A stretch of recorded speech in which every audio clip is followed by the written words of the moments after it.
Hello student, welcome back to my YouTube channel. तो कैसे हो आप सब लोग। मैंने आपको प्रॉफिट एंड लॉस के 2 टैप करा चुका हूँ। अब ये हमारा क्या है, नेक्स्ट सवाल है। टैप थर्ड टैप हमारा तीसरे नंबर का है। तो क्वेश्चन नंबर कितना है हमारा 30।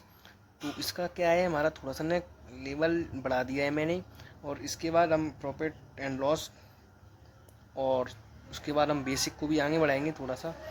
तो इस प्रश्न का क्वेश्चन क्या कह रहा है पहले, कि एक दुकानदार वस्तु को खरीदते समय 30% का धोखा करता है और वस्तु को बेचते समय 20% का धोखा करता है।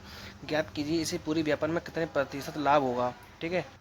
तो स्टूडेंट, इसमें कुछ नहीं है, इसमें एक थोड़ा सा फॉर्मूला लगाता हूँ मैं, बड़े मज़ेदार वाला है, कि x plus y plus x y प्रतिशत बटे 100। ओनली बस इसमें जी वाला फॉर्मूला लगा दो, इससे अपना मान निकल आएगा। इसमें दो वैल्यू दी हैं, एक्स और वाई की। बस एक्स और वाई की वैल्यू रखो इसमें और काटे पीटी करो और अपना आंसर आता है। ठीक है। तो क्या कहते हैं इसमें, एक्स की वैल्यू कितनी है हमारी 30% धोखा करता है। तो एक्स की वैल्यू 30 हो गई, प्लस क्या है, और वस्तु को बेचते समय 20% का धोखा करता है। तो वाई की वैल्यू कितनी आएगी हमारी 20, ये दूसरी वैल्यू है। ठीक है। प्लस अब एक्स इंटू वाई, तो 30 इंटू 20, यानी कि एक्स की वैल्यू 30 है और वाई की वैल्यू 20 है, अब बटे 100। ओके। तो एक जीरो से एक जीरो काट देंगे, एक से जी वाली जीरो काट देंगे। ओके। और 30 और 20 कितना होता है हमारा 50, प्लस 3 दूनी 6। तो 50 और 6 कितना हो जाएगा 56%। तो इस प्रश्न का आंसर 56% है। क्या कह रहा है कि ज्ञात कीजिए कि उसी व्यापार में कितने प्रतिशत लाभ होता है। तो हम कह सकते हैं कि उसी व्यापार में 56% लाभ होता है। ओके। तो ये हमारा नेक्स्ट प्रश्न है कि 31 नंबर वाला। क्या है कि एक बेईमान दुकानदार अपनी वस्तु को क्रय मूल्य पर ही बेचने का दावा करता है। किस पर, सीपी, यानी कि अपना क्रय मूल्य होता है, कॉस्ट प्राइस। ठीक है। परंतु त्रुटिपूर्ण बाट का प्रयोग 1 kg के स्थान पर 950 ग्राम ही तोलता है। क्या कर रहा है कि त्रुटि करता है बाट के प्रयोग में, कि 1 किलोग्राम की वस्तु पर वो 950 ग्राम ही तोलता है। तो क्या है 50 ग्राम वो अपना बचाता है। तो इसमें ज्ञात कीजिए इसे पूरे व्यापार में कितने प्रतिशत का लाभ होगा, जी मैं बताना है। यदि मैं मानिए 1 किलोग्राम में कितने ग्राम का होता है 1 किलोग्राम, 1000 ग्राम का होता है, होगा। अच्छा, 1 किलोग्राम इक्वल टू, मतलब लिख देता हूँ मैं, कि 1 kg इक्वल टू 1000 ग्राम होता है।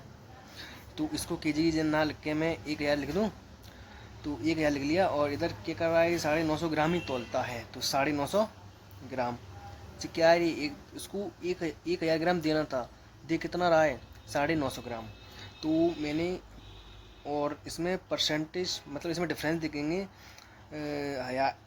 1000 ग्राम में 950 ग्राम तोल रहा है, तो बचा कितना, इसमें डिफरेंस कितने का है 50 ग्राम का। वो क्या कर रहा है, इसको बचा रहा है अपने पास।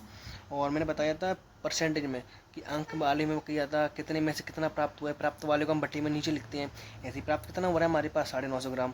तो 950 ग्राम नीचे लिखेंगे, ना कि 1000 को। 1000 को हम नीचे नहीं लिख सकती, हम प्राप्त वाली वस्तु को नीचे लिखती हैं। ठीक है। इनटू इसमें हम क्या करेंगे, 100 का गुणा दे देंगे। ओके।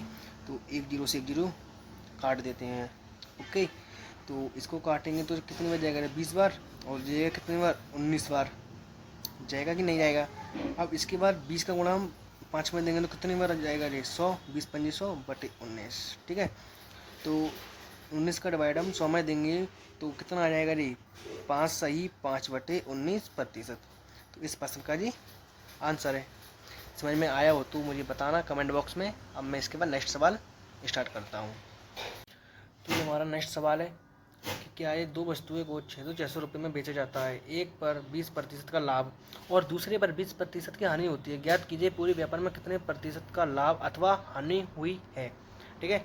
तो ये हमारा थोड़ा सा मेरा लंबा क्वेश्चन है, तो इसके हिसाब से हम सिंपल मेथड में इसको करते हैं। ठीक है। तो क्या दो वस्तुएं हैं, ठीक है, 600 रुपये में बेची जाती है। तो इसमें हम क्या करेंगे स्टूडेंट, कि 600 रुपये में कोई वस्तु बेच रहा है।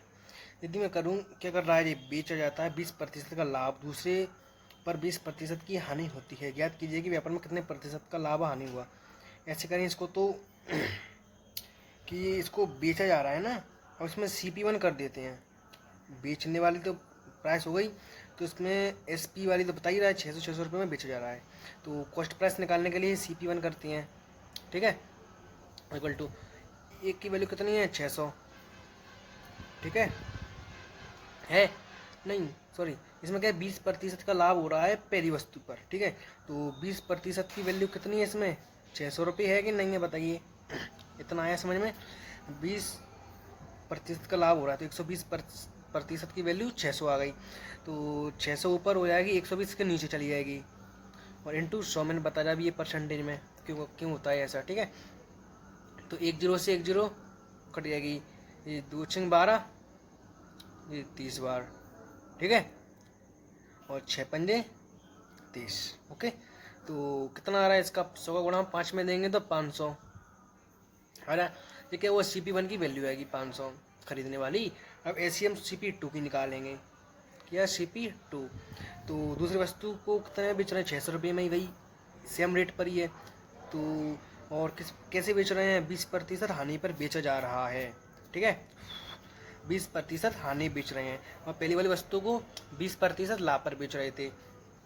तो क्या करेंगे इसमें 20% हानि पर है ना, तो 80% की वैल्यू कितनी हो जाएगी 600, और 600 ऊपर हो जाएगी, 80 नीचे आ जाएगी, इंटू 100 कर देंगे, ठीक है। 10 से 10 काट देंगे, ठीक है। और इसके बाद क्या करते हैं हम इसको काटते हैं 2 से 2 चौकाट 30 बार, ओके। इसको 200 काट देते हैं 15 और 2 दूनी 4, इसको काट देते हैं कितना बार 50 बार। तो इसमें हम 15 का गुणा हम 50 में देंगे तो कितना रहेगा 15 5 75, 750। CP1 की वैल्यू 500, CP2 की वैल्यू 750, ठीक है। तो हम इसमें क्या करेंगे हम जी, इनमें हम CP1 और CP2 की वैल्यू को जोड़ देंगे तो 500 और 700 कितना हो जाएगा 1250 हो जाएगा, नहीं हो जाएगा।